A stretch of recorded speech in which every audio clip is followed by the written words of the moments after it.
Well, in his first interview with international media since being removed from power, he tells me, that is IMRAN Khan, how he believes the United States interfered to have him ousted. On the 7th of March, Becky, Under Secretary of State in the US, who's responsible for South Asia, he calls our ambassador, a meeting between our ambassador in Washington. He tells our ambassador, in an official meeting, there are note takers on both sides. He tells the ambassador that unless you get rid of your Prime Minister IMRAN Khan in a vote of no confidence, which, by the way, hadn't been tabled as yet, but he seemed to know about it, he said, unless you get rid of him, Pakistan will suffer consequences. And then goes on to say, of course, if you get rid of him through the vote of no confidence, all will be forgiven.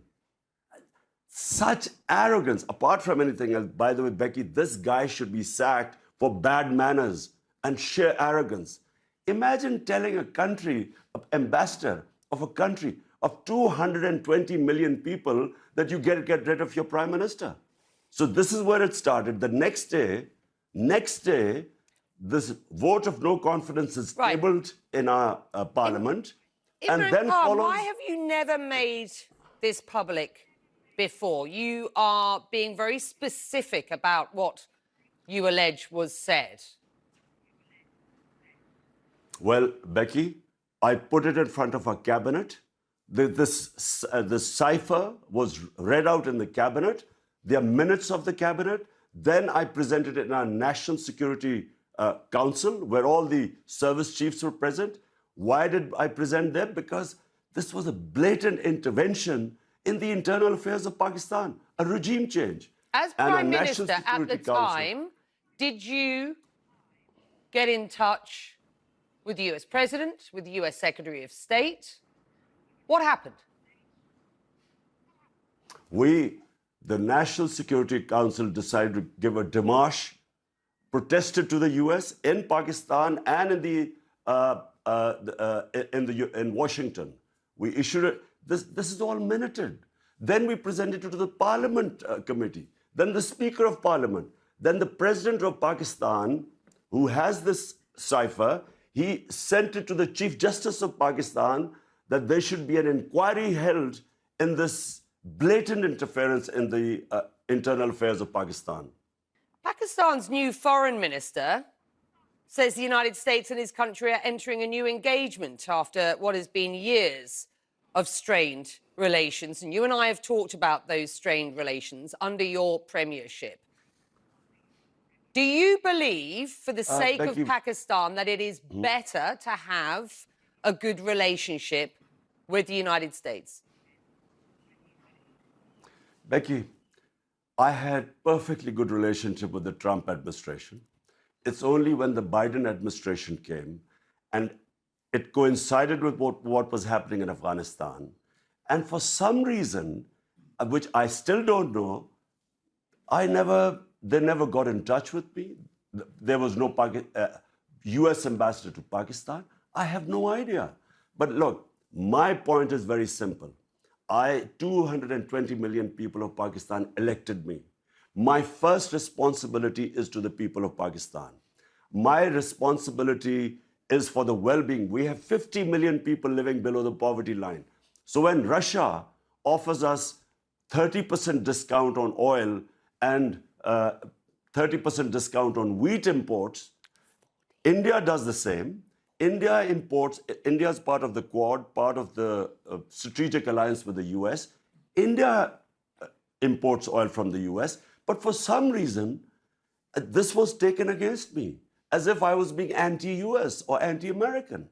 The US, let me repeat, has rubbished the notion that they have been involved in regime change in Pakistan. You continue to assert what they suggest is a conspiracy theory here. Do you genuinely believe that the US has been behind a regime change in Pakistan? Before this happened, before this meeting with Donald Lu and our ambassador, the US embassy was calling members of my party who were some of the backbenchers who were not happy. They were having meetings with the US embassy. What were they meeting them? And they were the first ones who then jumped ship. And they were the ones who then offered $1 million each to buy my other members of parliament who actually jumped ship later on. Why would the US embassy be interested in backbenchers of our party? So is the current government an American implant?